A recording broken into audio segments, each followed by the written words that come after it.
Procesamiento de la información de Robert Garnier.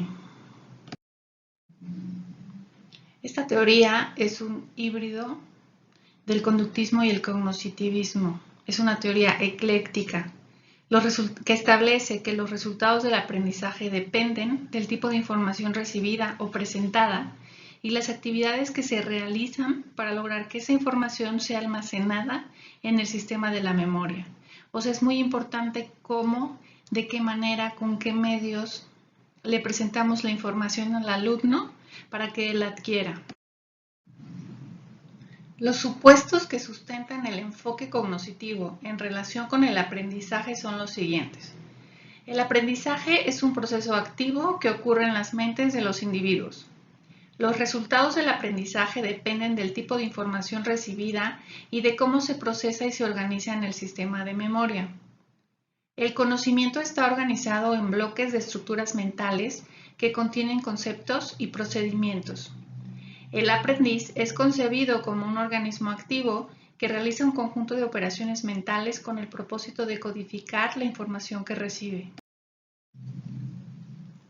Tal concepción del aprendizaje enfatiza la adquisición de conocimiento y la formación de estructuras cognitivas denominadas esquemas.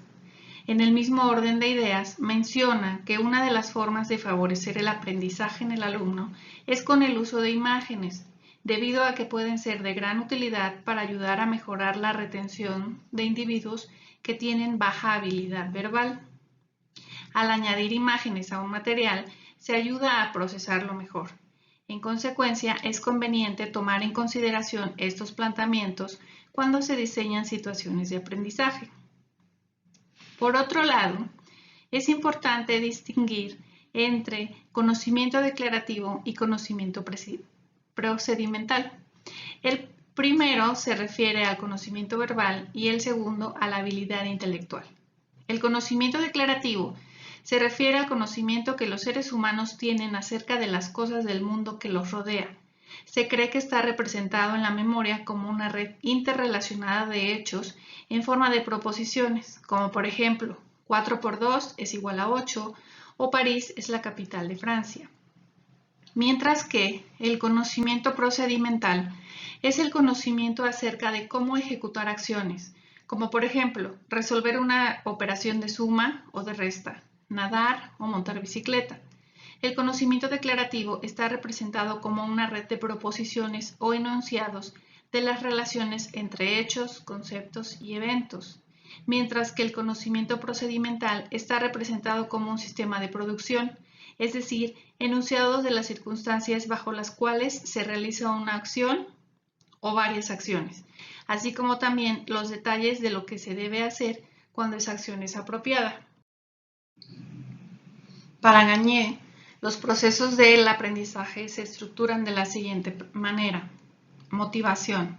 Es la fase inicial que consiste en crear una expectativa que mueve al aprendizaje y que puede tener un origen externo o interno.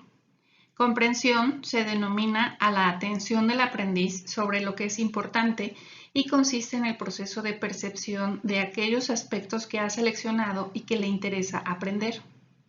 Adquisición y retención se refiere al momento crucial del proceso del aprendizaje. Para Garnier, esto significa incidente esencial porque marca la transición del no aprendizaje al aprendizaje. Recuerdo y transferencia son fases que corresponden al perfeccionamiento del aprendizaje. El recuerdo hace posible que la información se pueda recuperar, mientras que la transferencia permite que se pueda generalizar lo aprendido, que se traslade la información aprendida a varios contextos o intereses. Y la respuesta y retroalimentación es la fase de respuesta que corresponde a la instancia de desempeño que se constituye en un parámetro importante del aprendizaje.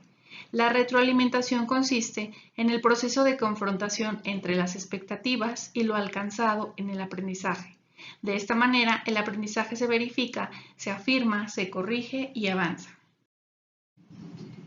Existen 5 clases de capacidades que pueden ser aprendidas y que difieren unas de otras.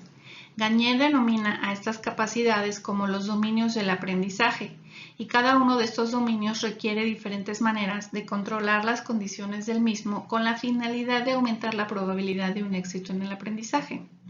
Las características de estos dominios de aprendizaje, colocadas en el orden menos a más complejo, son las que tenemos aquí. Destrezas motoras. Son destrezas del sistema muscular del ser humano. Es primordial en la educación vocacional, en el aprendizaje de idiomas, entre otros. Para su aprendizaje se enfatiza la uniformidad y la regularidad de las respuestas.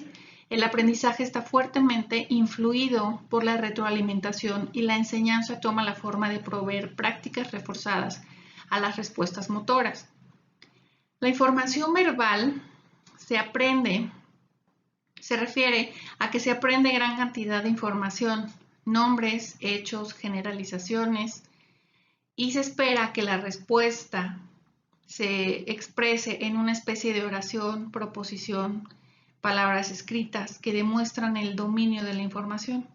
La enseñanza debe estar basada en la provisión de un amplio contexto significativo con el cual se pueda asociar el ítem o dentro del cual se pueda incorporar. Las destrezas intelectuales se refiere al comienzo con la adquisición de discriminaciones y cadenas simples para llegar a conceptos y reglas. En este dominio se aprende a saber cómo hacer las cosas y requiere del aprendizaje previo al dominio de la información verbal. Con discriminación se refiere a clasificaciones, eso no es en un sentido peyorativo, sino discriminar es distinguir una cosa de otra. Las actitudes son las capacidades que influyen sobre la elección de las acciones personales, los movimientos hacia clases de cosas, hechos o personas, las reacciones emocionales, entre otros. Se utiliza para la enseñanza de valores como la responsabilidad, honestidad, amabilidad, colaboración y para promover el agrado por las matemáticas, la literatura, música o deportes. En su forma negativa, para evitar el uso de las drogas, para la prevención de accidentes y para la prevención de enfermedades. Las estrategias cognitivas son destrezas organizadas internamente que gobiernan el comportamiento del individuo en términos de la atención, lectura, memoria y pensamiento. Se diferencia de los otros dominios en razón que no están cargadas de contenido. Las estrategias cognitivas constituyen formas con las que el estudiante cuenta para controlar los procesos de aprendizaje. Y las condiciones de aprendizaje está conformado por 4 elementos dentro de la situación de aprendizaje. El aprendiz o estudiante, la situación de estimulación, la situación enseñanza-aprendizaje, la conducta de entrada, o sea, los conocimientos previos, y la conducta final esperada. De estos elementos, los que pueden ser objeto de diseño y manipulación por parte del facilitador corresponden a la situación de estimulación y la conducta final esperada, es decir, el cómo se logrará el aprendizaje y cuáles son las respuestas esperadas. Esto no significa que los demás elementos carezcan de importancia, pero si se piensa establecer una estrategia de enseñanza-aprendizaje, debe estar orientada a cualquier modelo de aprendiz o estudiante, cuya conducta de entrada haya sido exitosa en procesos de aprendizaje anteriores, es decir, que el aprendiz o estudiante debe cumplir con un perfil de entrada al nuevo aprendizaje.